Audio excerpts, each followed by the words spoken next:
All right, the wait is finally over. I finally got my car on Friday. Today it's Sunday. We've been driving around all weekend. There's already a couple of little things that we've done, but now you can finally check it out.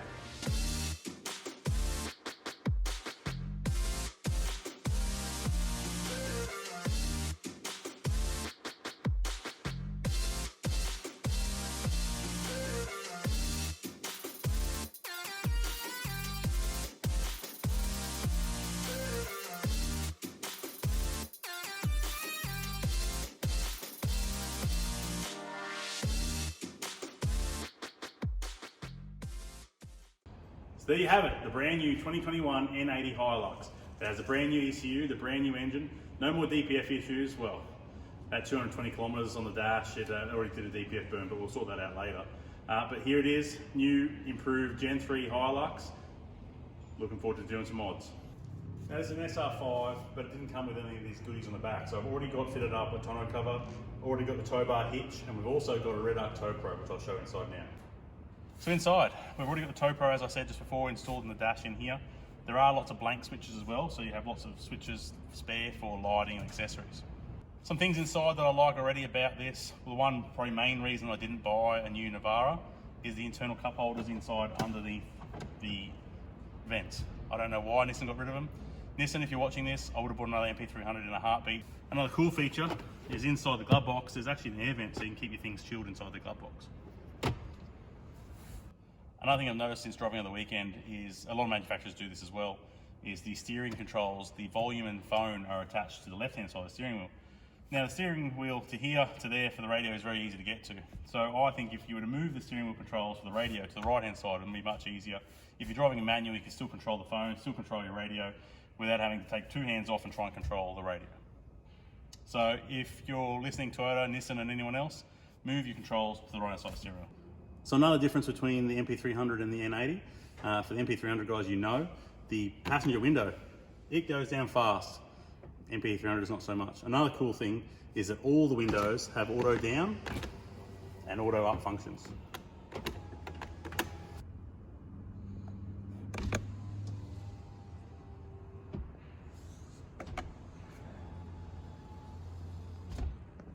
Now that's lazy, I know, but it's just a little function that I feel a lot of the MP300 guys complained about, was those little things. Something to, I guess, bag out about it.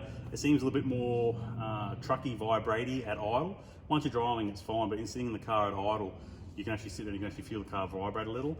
We might investigate that and maybe look at some different mounts and things we can do. Okay, so it's mod time. The guys over at Black Ops Off-Road 4x4 have given us one of their throttle grenades. We've got a couple of these fit into some customers' cars and they've given some great feedback. So we're going to run one in our car, we'll do a bit of an install video, show you how they work. We'll go for a drive, test out them features, and we'll let you know how they go. So throttle grenade, we'll open it up, we'll have a look, see what's inside, and go through it. Have the handset controller. We have the wiring harness, plugs, some zip ties, and the instructions. So we'll go through all this, we'll work out how to use it, where to mount it, and what all the options do.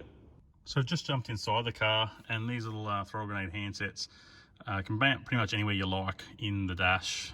You can have them just tucked away out of sight, or you can obviously on the back, there's a double-sided 3M tape, you can glue that on. Now these have the little port go out the right hand side of the modules. Different brands have them come out the other side, so you need to work out where you want to put it. Option 3 in the installation is to mount this, but I like to do it first so you can work out where you can put this cable without it looking ugly, and obviously mount it somewhere nice and know you've got enough length. So if you can, you could mount it on here in a flat surface, but then you're going to have the cable running the opposite direction and rolling through your steering column. For me, I think we're either going to run down here on the dash or up here on the instrument cluster, so it's still within reach. Still runs the cable out the nice side of the box and down into the steering column. So now plug the cable in, and you see if we mount it up on the dash here, you can't really get a nice sort of flat spot on the dash with the cable running through to the steering column. So what I think we might do is we'll run that down here. It's a lot flatter and the cable can run into the steering column nice and easy. You can still get to it quite easily when you're parked and select different modes. So I'm just going to peel this red tape off and get to it. Peel the red tape off. We've got the double side tape showing. We have the cable plugged in just so we know where we can put it without getting into any trouble of not being able to get it around the corner. but at the same time keep it flat and straight. Just give it a good firm push onto the dash. Obviously, if you've got an older car, you want to make sure you clean the dash so the tape sticks. And then we have it. She's all mounted on. The two cables which need to go into your throttle pedal, and Hiluxes have a nice little big gap up under the steering column here, so we can feed that down, and once it comes down through the other side, we can pull that through. And there's a couple of zip ties in the packet which we can use to loop that extra cable up. Now for the hardest part of the install, really, not that it's hard, it's just the hardest part of this install, is you need to find your throttle pedal. Up on top you'll see the actual cable coming in. You need to unplug that, which on the N80 Hiluxes are very easy. It's literally just a matter of squeezing the top of the button together and lifting up, and that'll remove your plug. We can then get the Throttle Grenades female plug and plug that into your throttle pedal. Make sure it's clicked in. And then we get the male side and plug back into the factory Toyota harness.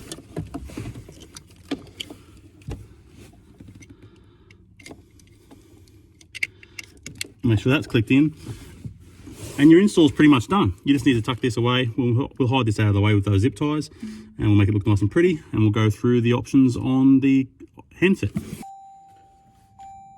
All right, so once you've got all that plugged in and tucked away, you can go through and start setting up your throttle controller here. They come either in manual or automatic mode.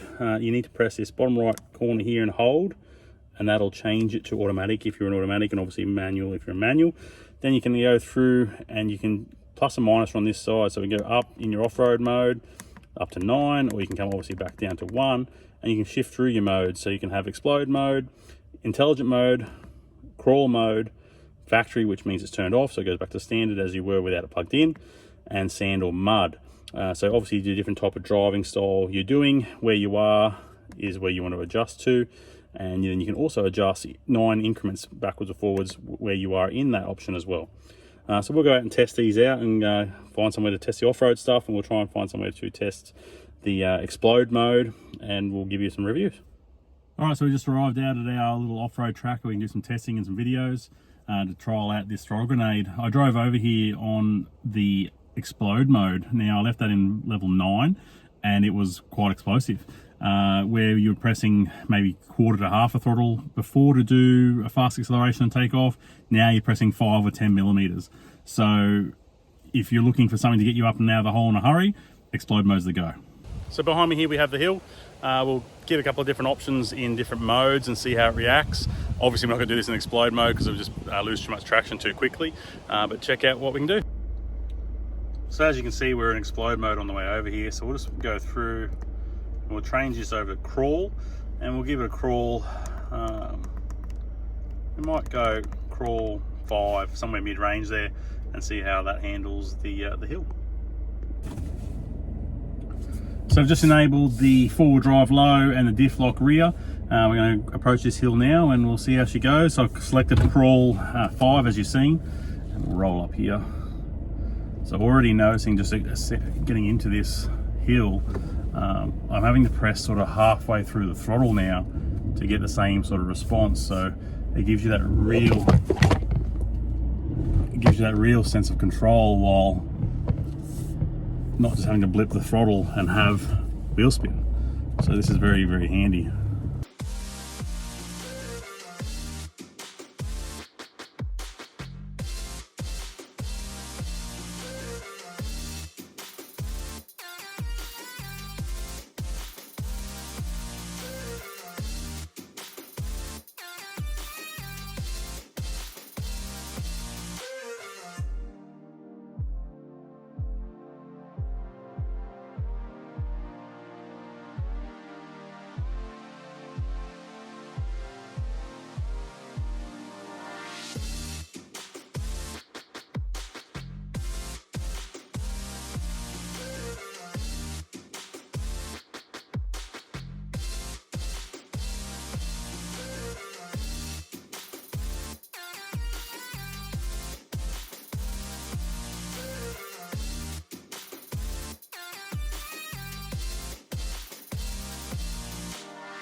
So there you have it, that's our new car.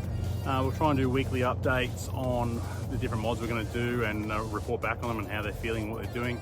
Obviously also the costs, and we can pass them on to you as well. The Black Ops off-road throttle grenade, that'll be on our website shortly. We have them in stock. We can ship them Australia-wide for free postage. So if you're interested in one, give us a yell, 1-800-776-243, or check our website and give us some feedback. Share, like, subscribe, leave us comments, tell us how good or bad we are picking the Hilux. I'd like to hear your feedback. Cheers.